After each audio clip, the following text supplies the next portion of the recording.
Ini ada baskom dan ini ada handuk.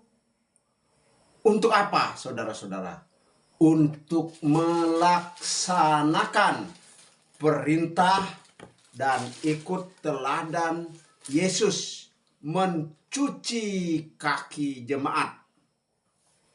Ini bukan sensasi, bukan ingin beda, bukan melanggar ketentuan atau perintah Tuhan atau organisasi gereja.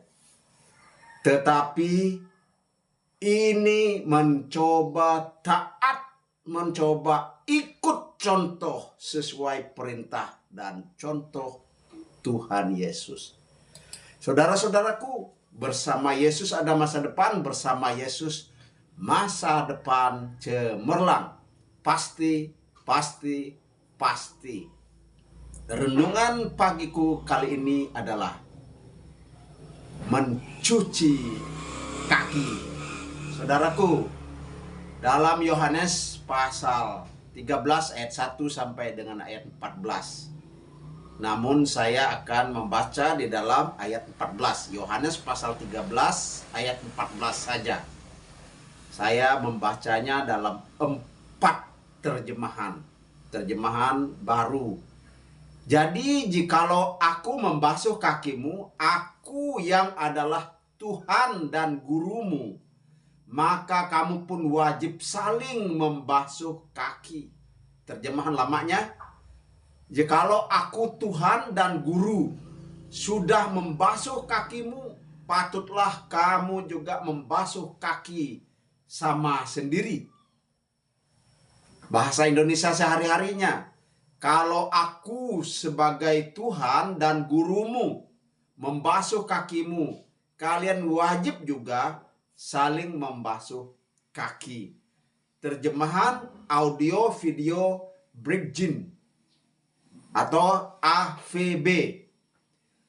Jika aku sebagai Tuhan dan gurumu sanggup membasuh kakimu, maka haruslah kamu saling membasuh kaki sesama sendiri. Saudaraku, ada pernyataan di dalam Alkitab.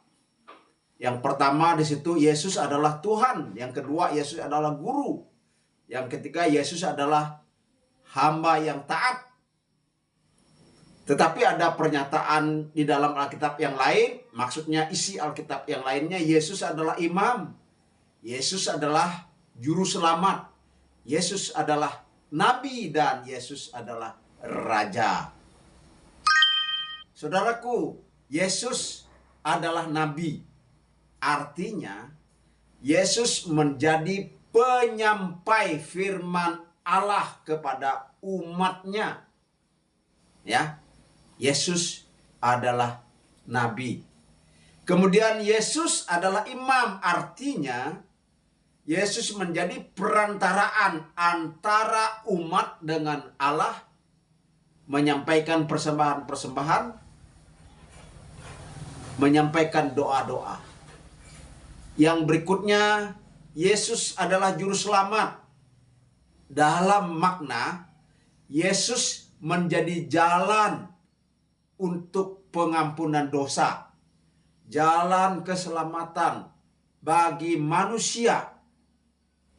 Jadi Yesus menyediakan pengampunan dosa, menyediakan keselamatan melalui kematiannya di atas kayu salib, darahnya ditumpahkan untuk menghapus dosa kita, menebus hidup kita, menebus jiwa kita.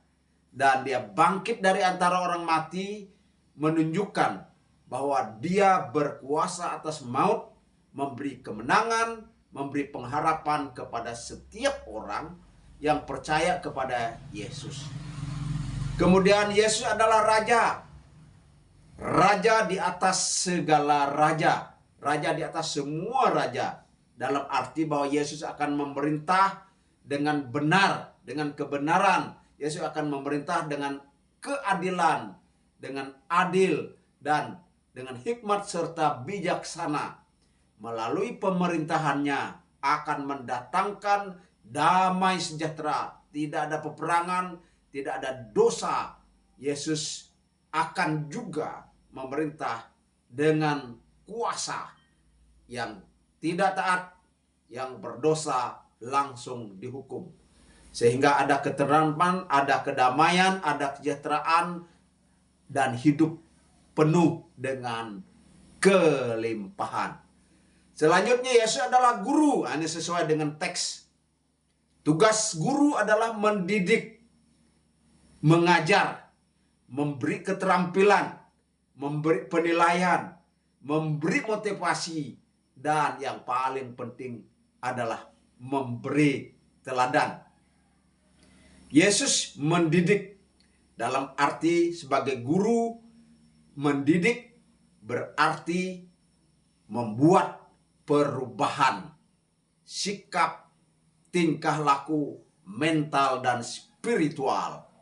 Mengajar berarti menyampaikan pengetahuan. Pengetahuan tentang diri, lebih-lebih pengetahuan tentang Allah, tentang jalan kebenaran, mengajarkan cara-cara hidup, cara-cara bergaul di masyarakat. Yesus memberi keterampilan ya kepada setiap orang yang dimana mungkin awalnya kurang berguna, kurang bermanfaat.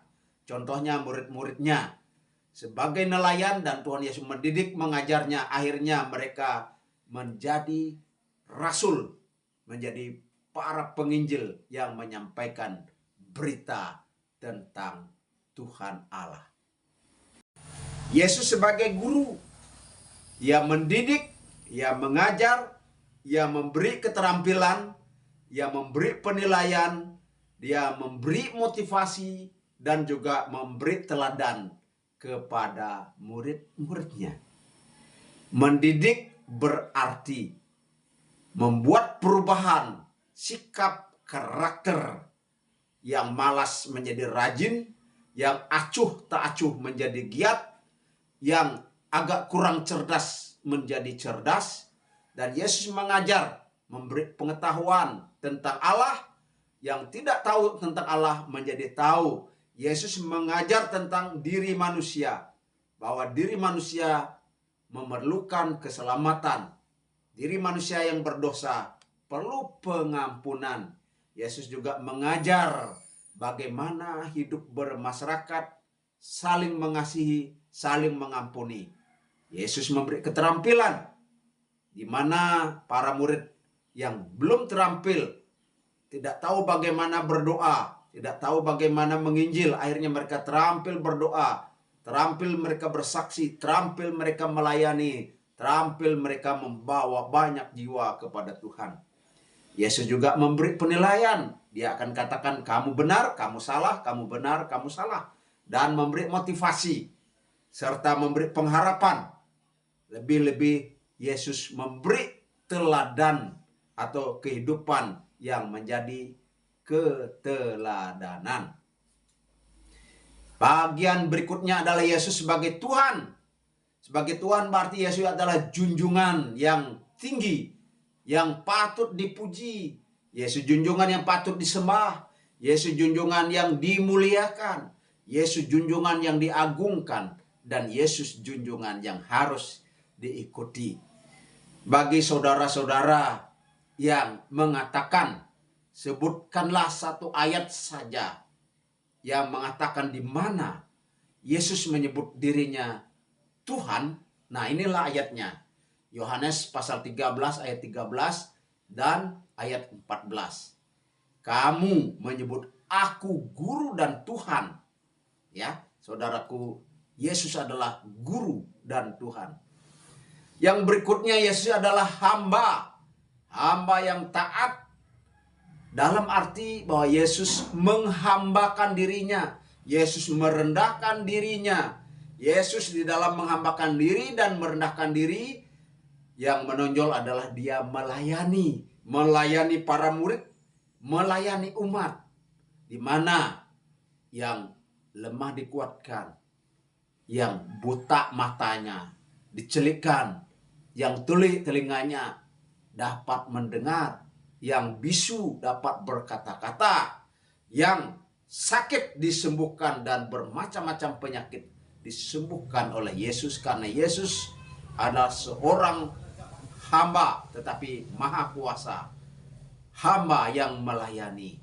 Bahkan Yesus sebagai hamba, dia taat sampai mati di atas kayu salib, menyerahkan nyawanya bagi saudara dan bagi saya.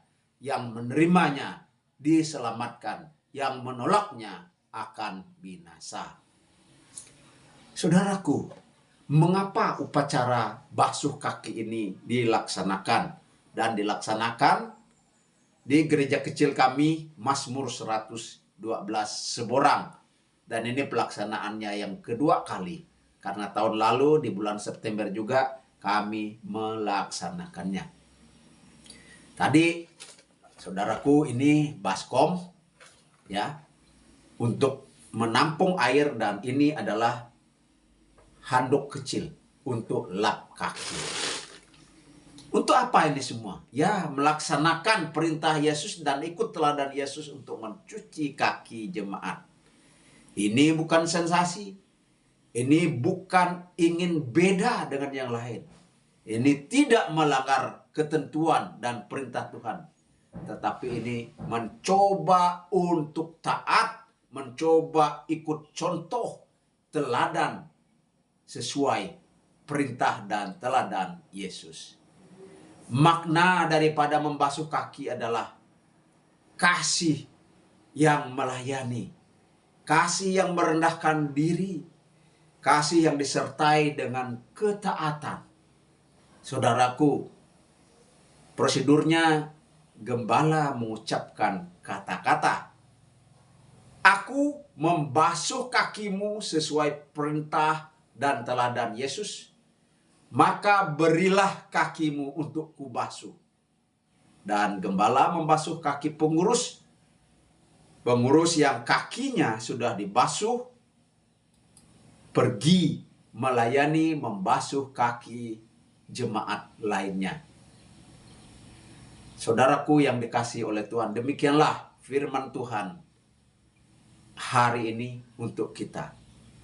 Kalau kita saling mengasihi, kita saling merendahkan diri, kita saling melayani seorang akan yang lain, kita akan menjadi jemaat yang takut akan Tuhan, jemaat yang memiliki sikap sejuta, setia, jujur, taat. Bersatu kita kuat, bersama kita bisa. Pasti, pasti, pasti. Bertumbuh lebih subur, berakar lebih kuat, berbuah lebih lebat untuk kemuliaan Tuhan dan kemajuan gerejanya. Bersama Yesus ada masa depan, bersama Yesus masa depan cemerlang. Pasti, pasti, pasti.